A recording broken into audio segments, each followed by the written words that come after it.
This is the Aftermarket Radio Network.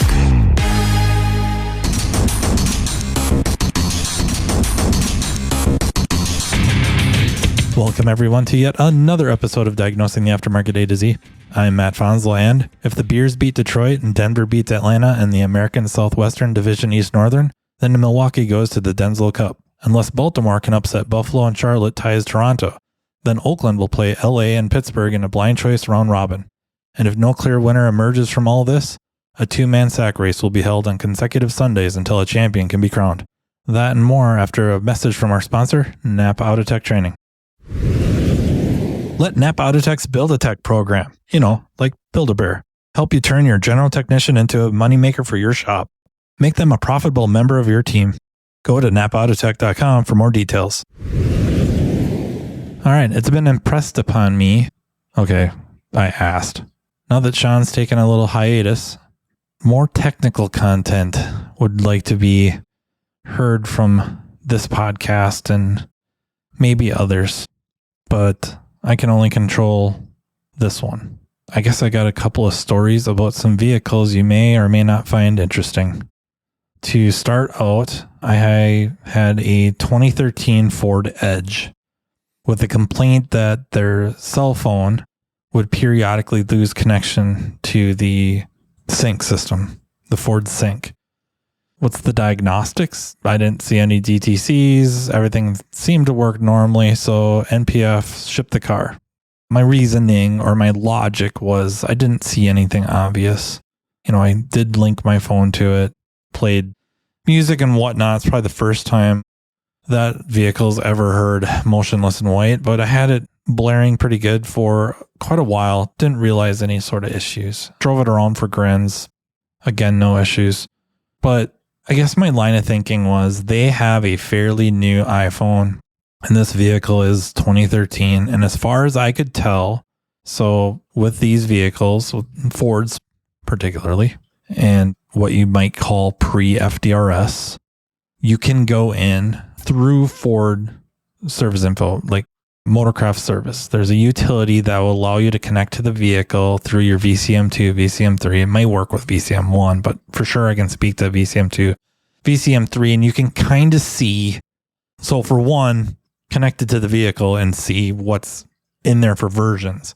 You could also go to the Ford website for Sync specifically, build the vehicle and see what Ford sees as being the latest that vehicle had programmed to it. And they matched up. So there's nothing crazy going on there. But what I could see was it's never been updated since it came off the line. Some of you are cringing already, and for good reason. I decided to update the APIM, which the acronym, I think, if I remember right, is Accessory Protocol Interface Module. Most techs, if you will, with experience programming APIMs, don't have a lot of good stories to tell. So that's what happened to me. I decided to try to program this. To do that, you do use FDRS. So I said this is a pre-FDRS vehicle. It would be IDS normally. But if you do fire up FDRS, plug into the vehicle OBD2 port, open up FDRS, it'll ID the vehicle, say it's not an FDRS vehicle, except for, guess what? APIM/sync. And then, of course, you proceed, and it's going to go through an update process. Part of that process is through the DLC, or OBD2 port. Part of that is through a USB cable. So USB-A to USB-A, the larger USB cables like we're used to using, plugging into our laptops for whatever interface, that's USB-A. I have purchased these cables a while ago for this purpose, and thought I was ready to go. FDRS kind of gets done doing its thing through the DLC. It now wants to go through the USB port. Need this cable, and there is a link to a driver I will need. And that's kind of where the adventure starts. That link doesn't take me anywhere. A page that I'm told I have no access to. It takes me to the PTS, which is, I think, Professional Technician Society, which is kind of the Ford dealer tech site. I try to use my Motorcraft service credentials. It's not working. I can't get this driver. I know there's a means to do this with a USB like flash drive, but I'm kind of in too deep. So what do? You start looking for a means of getting this driver. I also filed an SIR because I should have access to this. I've paid my money. I'm trying to do things the right way. I should be able to do this. I can't get access to this driver. Luckily, Diagnostic Network has a few posts, and Opus had shared the driver needed. Download the driver, install it, hook up the USB cable to my laptop, the USB cable to the car. You're instructed to keep the DLC connected, and then nothing. Well, nothing meaning a black screen on the sync. Nothing was working anymore, at least with the radio. The climate control luckily still worked because there's physical buttons. And there I sat. I made it worse. How badly did I just brick this? The good news is I could still talk to it. So that, probably makes it so it's not bricked. But it's certainly not progressing. I restarted the update. No go. Tried a CD or capacitive discharge, which is a fancy way of saying disconnected battery cables and shorted them together for a while. Hooked them back up. Still nothing. Black screen.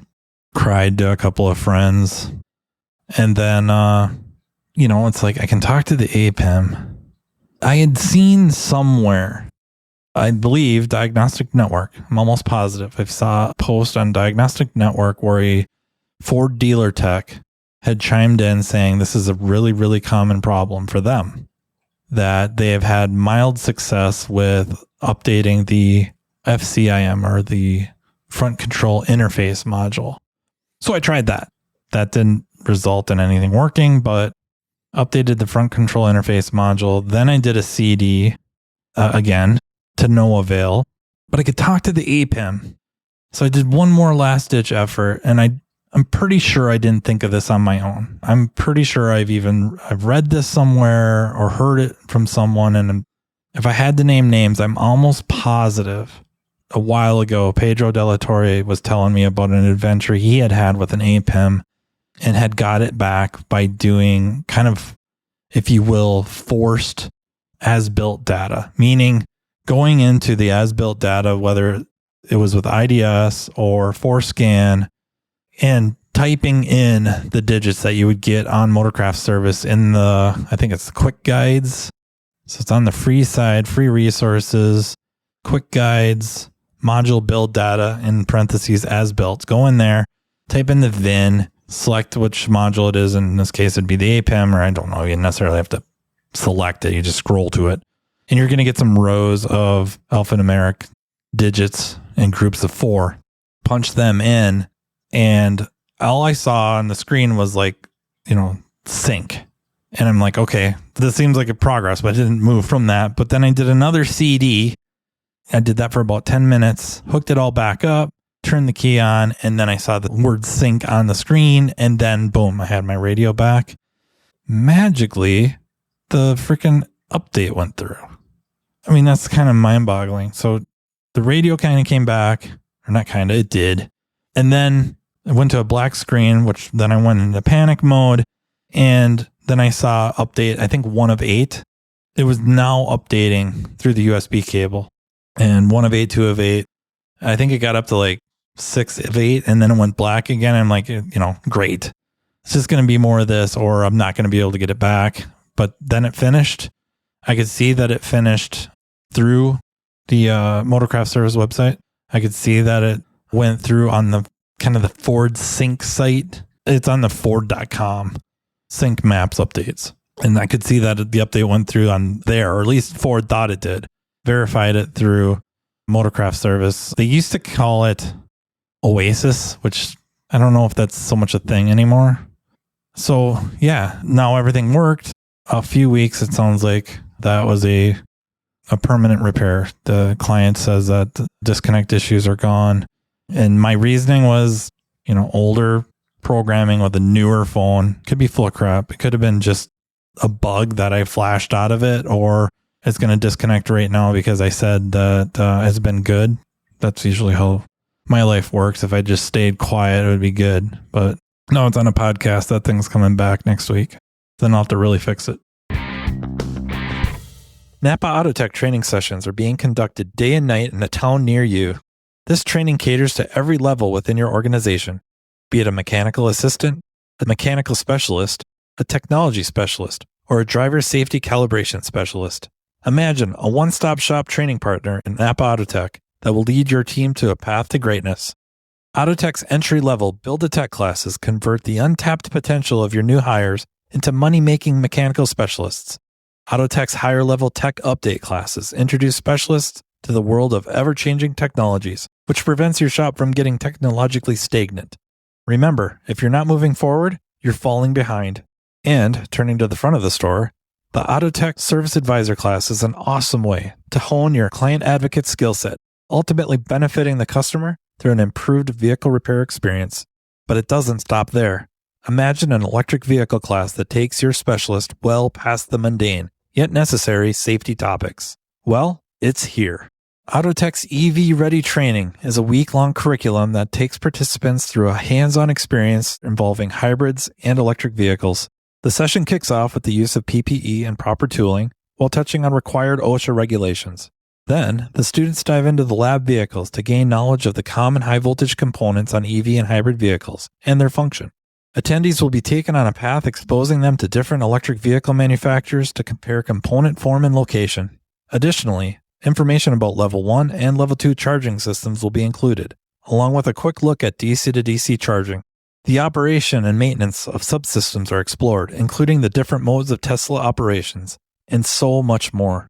So what are you waiting for? Commit to taking your business to the next level with NAPA Autotech training. My next vehicle was a 2014 Jeep Grand Cherokee, and this was sent by a really good repair shop about half an hour away, and they had condemned the wireless control module, the WCM, which is essentially the ignition switch for a fobic style key. And then to add another wrinkle to this, that this is really a push button start. You have a fobic style key, which some people call them, I think, tombstones. They're Mercedes they had some that looked just like it. They're the square end plastic, no metal blade. And so they condemned the WCM, get one from the dealer. And with their aftermarket scan tool, just a straight up scan tool, not a mobilizer tool or anything like that, not a key programmer, they have the capability of performing the replacement if they can get a PIN code. And the PIN code we'll just say, is kind of like a password, 4-digit password. The dealer was nice enough to provide them with a PIN code. That's not really common. Maybe some of you have good luck with that, but they've really clamped down on that. And I don't know that it's the dealers so much saying, we're not doing this anymore. I could be wrong, but I think they're given X amount of PIN codes per month. So they need to kind of keep those, or they want to. I could be totally full of it too. They may be under instruction not to. That we have ways to get those PIN codes through NASTA and the vehicle manufacturer website, whatever. They get this PIN code. They perform the replacement function and punch in that they punch in the PIN code that they were given. And now they give me a call because they can't add the keys, the old keys. The customer had 2 keys, and every time they went to add the keys, it'd fail. So I kind of suggested to them possibly that those keys were locked, meaning they know they've been programmed to a vehicle. Maybe they have information written to them, maybe not. Of course they would have some information, but in details, they may have some detailed information with that specific vehicle. Some keys, if you read them with proper tooling, it will actually have the vehicle VIN number in there. They may just know they've been programmed to a car, so they're not going to program to anything ever again, unless they're unlocked. So I suggested that could be the case. They did not like the price of a new key from Chrysler, and they really didn't want to tow the vehicle to my shop. So idea I had was maybe call up the hardware store, Ace Hardware. A few of them have a pretty good inventory of keys. I don't know if they're going to have proxy fobic keys. Maybe. But it was worth a call, right? Just check. The thing is don't let ACE program the key. Don't let them. I'm not thinking they would actually program the key. I was more concerned they might try to clone it. And I know, proxy and cloning, and that's probably not really a thing, but I just didn't want them to get a new key and have it corrupted in some way. It might be total BS, might be me making stuff up, but I thought better safe than sorry than to plunk down the money for the key, have them do their thing, and then it won't work anyways. Just get the key itself and try to program it with your tool. You have the PIN code, should be good to go. They ended up going to a parts store. They got an aftermarket key. It's not a proxy key, but to program the keys, you pop the start-stop button out of the WCM, stick the key in, turn it on, and then using the PIN code they successfully added the aftermarket key. No proxy functions. Then they can drive it to the shop and see if I can add these 2 original keys. Drive it over. I hook up with a mobilizer tool. And honestly, I don't need to put over any one tool in this case. The many tools will do this. The Autopropad G2, G3, the Autel IM508, IM608, the Top Done T Ninja, the Ultra Diag, Autotech might do it. There's a great many tools that will pull the PIN codes out of, if you will, early Chryslers. Non-can, if you will. Delete the non-can. The non-rolling codes, right? So I pull the pin, matches the pin they put in there, and using the YTech I decided to use, go to add the keys, and I successfully add them, as far as I can tell, to the WCM. But when you're done doing that, for the proxy functions to work, you need to take that data out of the WCM and share it with another module called the PEM module, or the passive entry module. That's where things went sideways. I tried to do that, and you do that basically with a replace function, whether you replace it or not. That's going to kind of form a handshake, if you will, and exchange data, and it fails. It fails multiple times. The reason it fails, the tool says so. That the PIN code in the PEM module does not match the PIN code in the WCM. So now I go plunk down some money to find out what the PIN code's supposed to be. And the PIN code I get is different than the PIN code they were given. Well, it's already written to the WCM. Now, there probably is ways, and I won't say probably, we know there are ways that this could be changed. It's just not easy. And it's not the shop's fault. They didn't make the mistake. So I suggest to them, I call them up and say, hey, I think they accidentally gave you the wrong PIN code. Maybe they keyed the VIN in wrong. I don't know. However they get the PIN codes on accident, they gave them the wrong one. We need a different WCM. They call the dealer, and the dealer's like, well, of course it changed. They change, overnight or whatever. When we gave you that PIN code, you needed to go add the keys right away, or, do the replace function of the WCM right away. The code changed, the PIN code changed. So now you need to buy another WCM. They call me back, shop calls me back. I'm like, I disagree. I don't think that's the case. I don't think we had rolling codes, and you guys probably know better than I. I don't think that started till 2017, 18. The other thing is when you go to pull PIN codes, when you have a rolling code style, if you will, it doesn't work. It seems odd. Like you get oddities. It's not a repeatable function with the same 4 numbers, or 4-digit number, if you will. There's just clues like, I don't know if I trust this PIN code. So 2014, I think this is a non-issue. This is not a rolling code. But if you want, let's just wait. I will wait till tomorrow. I'll pull the PIN code out of the car. I will go and plunk down some more money and get a PIN code again and see what we get. And the next day, nothing changed. They call the dealer, explain the situation again, explain that it did not change. So they're issued a new WCM. And now the correct PIN code is used. And now I can't add the original keys. So I have a tool made by X-Horse that allows me to connect to the keys and renew the remotes, or unlock the keys. And I unlock the 2 old keys, And now I could add them and successfully programmed them or learned them or adapted them to the WCM, and then did the PM replacement, and I guess the vehicle is fixed. So I don't know, it was kind of interesting as it was happening, and there's just kind of the layers of issues with one accidentally being given the wrong PIN code, really having the ability to do quite a bit of it, if not all of it, but it goes sideways when you're kind of given the wrong info. And then, maybe the act of trying to add those keys a few times forced me to need to unlock them. That ended up not being a really big deal. Opening up the keys doesn't take long. Hooking up to the boards didn't take long. And the renew function was very rapid. Put them all back together. They programmed immediately. So yeah, all in all, it was a pretty good deal. And yeah, sent them on their merry way. So I hope you got a kick out of those two. Yeah, if you have any more ideas about technical subjects, please don't hesitate to reach out to me. I'm pretty easy to find on social media.